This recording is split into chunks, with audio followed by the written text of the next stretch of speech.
तो कभी अगर आपको भी लगता हो कि अपुनिच भगवान है तो इसका मतलब सीरियस बीमारी है, हल्के फुल्के नहीं, सीरियस है। आप लोग तो छोटे हैं, जब आप पैदा हुए थे उसके आसपास एक फिल्म आई थी हिंदी में, राम तेरी गंगा मैली, शायद आपने नाम सुना होगा। उसमें नायक नायिका को संबोधित करके गीत गा रहा है, और नार्सिसिज्म का इतना बड़ा लक्षण मैंने कभी नहीं देखा।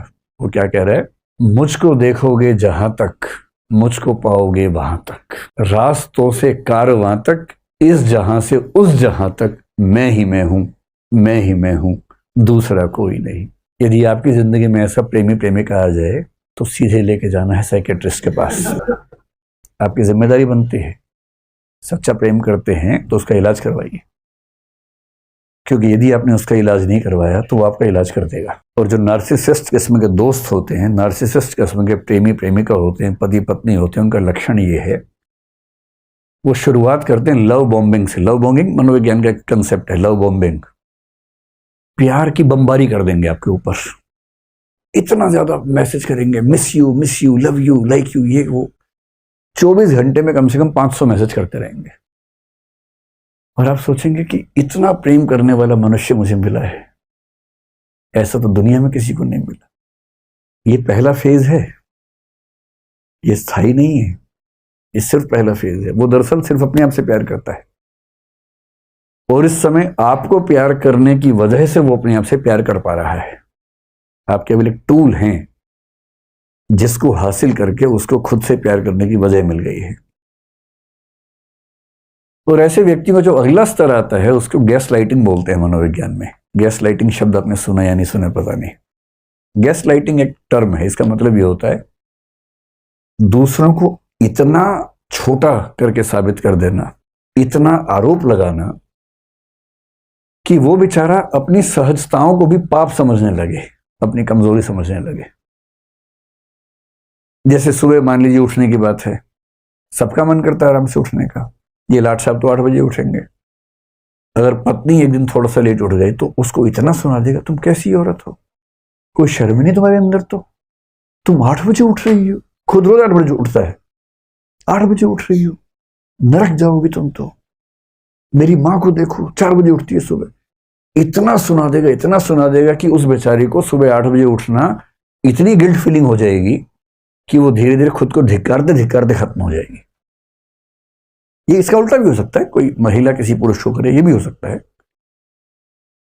अपने साथी को, अपने दोस्त को, अपने पति को, पत्नी को, अपने किसी रिश्तेदार को उन चीजों के लिए ब्लेम करना जो दरअसल ब्लेम करने वाली नहीं है, इतना ब्लेम करना कि वो बेचारा इंफीरियोरिटी कॉम्प्लेक्स में, गिल्ट कॉम्प्लेक्स में चला जाए, इसको बोलते हैं गैस लाइटिंग। तो यदि कोई प्यार की बमबारी कर रहा हो तो खतरा है कि अगला स्तर ही आने वाला है। फिर वो आपको हर चीज के लिए जिम्मेदार साबित करेगा, आपका आत्मसम्मान छीन लेगा, सेल्फ रिस्पेक्ट, सेल्फ एस्टीम खत्म कर देगा। ये मोटा मोटा लक्षण जो है, ये लक्षण अगर किसी व्यक्ति में आपको सारे एक साथ दिख जाएं तो उसको हम कहेंगे कि वो नार्सिसिस्टिक व्यक्ति है या नार्सिसिस्ट है। आपके मन में एक सवाल ये आ रहा होगा, कितना मुश्किल नाम क्यों रखा इसका? इसके पीछे एक कहानी है, और उस कहानी का जो केंद्रीय चरित्र है उसका नाम है नार्सिसस। और नार्सिसस के नाम से इसका नाम पड़ गया नार्सिसिज्म। दरअसल कहानी 2 कैरेक्टर्स की है, एक नार्सिसिस है और एक ईको है, या एको है, जो भी आप बोलते हैं उसको। देखिए, दुनिया के सभी धर्मों में जो शुरुआती कथाएं हैं, कहानियां हैं ना, बहुत रोचक कहानियां हैं। उन कहानियों का एक पर्पस क्या होता है कि नैतिक विचार सिखाने के लिए कहानी का इस्तेमाल करें। जब आप छोटे थे, आपको याद होगा, आपके पेरेंट्स आपको कहानियां सुनाते होंगे। आपकी पीढ़ी तो नहीं सुना पा रही है, जब आप पेरेंट्स बनेंगे तो कहानियां शायद नहीं सुना पाएंगे, क्योंकि बच्चा सुनना भी नहीं चाहेगा। वो कहेगा आप चुप रहो, मैं टीवी में देख लूंगा, डोरेमोन आ रहा है मैं उसकी कहानी सुन लूंगा, और शिनचैन आ रहा है मुझे उसमें ज्यादा रुचि है, आपकी कहानियों में कम रुचि है। लेकिन आज से 1-2 पीढ़ी पहले तक सारे बच्चे कहानियां सुन सुन के बड़े हुए हैं। और पेरेंट्स की कोशिश क्या होती थी, कहानियों के माध्यम से बच्चों को नैतिक मूल्य सिखा दें। ये दुनिया के हर समाज में होता था। और बच्चे कई मुश्किल सवाल पूछ लेते हैं, उनका जवाब देने के लिए भी कल्पनाएं कर लेते हैं। जैसे मैं सोचता हूं कि ग्रीक समाज में किसी बच्चे ने पूछा होगा कि जैसे आप कहीं जंगल में जाके जोर से आवाज दें तो वो आवाज बार बार रिपीट होती है, बाद में एको होती है। तो बच्चे पूछते हैं कि ये आवाज कहां से आ रही है। अब उस समय फिजिक्स इतनी विकसित नहीं थी कि फिजिक्स के बेस पे इसका आंसर आप दे सकें, तो फिर लोग कल्पनाएं कर लेते हैं। उन्होंने कल्पना कर ली कि ये जो आवाज है, इस आवाज के पीछे एक कहानी है बेटा, और वो जो कहानी है, वो कहानी ये कहानी है। तो क्या कहानी है सुन लीजिए, फिर आपको पूरा अंदाजा हो जाएगा कि ये शब्द कहां से पैदा हो रहा है। एक बहुत प्रसिद्ध लेखक हुए हैं रोमन लिटरेचर में, ओविड नाम के, उनका एक महाकाव्य आपने नाम सुना होगा, मेटामॉर्फोसिस उसका महाकाव्य का नाम है, जो सीजर ऑगस्टस के समय में लिखा गया था, यानी कि ईस्वी पूर्व 27 से ईसा पश्चात 14 के बीच में कभी लिखा गया था, मतलब ईसा मसीह के दौर में लिखा गया था लगभग। उसमें जो भाग 3 है उसमें एक कहानी आती है, ये वाली कहानी। क्या कहानी है? ग्रीक कहानी है, ग्रीस की, यूनान की कहानी है। ये एक लड़का था नार्सिसस, और ये कौन था? तो एक देवता है, नदियों के देवता ग्रीस में। जैसे हमारे यहाँ होता है ना कि वर्षा के देवता, सूर्य देवता, चंद्र देवता, वहां भी खूब देवता माने जाते थे उस समय में। तो जो नदियों के देवता थे, सिफिसस बोलते थे उनको, और साथ में एक अप्सरा थी। अप्सरा शब्द यहां भी खूब चलता है ना, हमारे यहाँ मेनका को अप्सरा माना गया। और कौन अप्सराएं हैं? उर्वशी है, रंभा है ना। अप्सराओं की कहानी यहां भी है, वहां भी होती है अप्सरा की कहानी। निम्फ बोलते हैं, NYMPH, निम्फ का मतलब होता है अप्सरा ग्रीक लिटरेचर में। तो एक अप्सरा थी वहां जिसका नाम था लिरियोपे। तो लिरियोपे नाम की अप्सरा और सिफिसस नाम के नदी देवता का जो पुत्र था उसका नाम था नार्सिसस। में एन लिख देता हूं। अब अप्सरा का बेटा है, देवता का बेटा, तो स्मार्ट, सुंदर तो होगा ही होगा, बहुत ही सुंदर था। हमें अक्सर गलतफहमी ये होती है कि अपनी सुंदरता की वजह हम है, जबकि हम होते नहीं, उसकी वजह तुक्के से मिली होती है वो, तो है ना। तो इस बेचारे को ये नहीं पता था जो आपको पता है कि तुक्का है।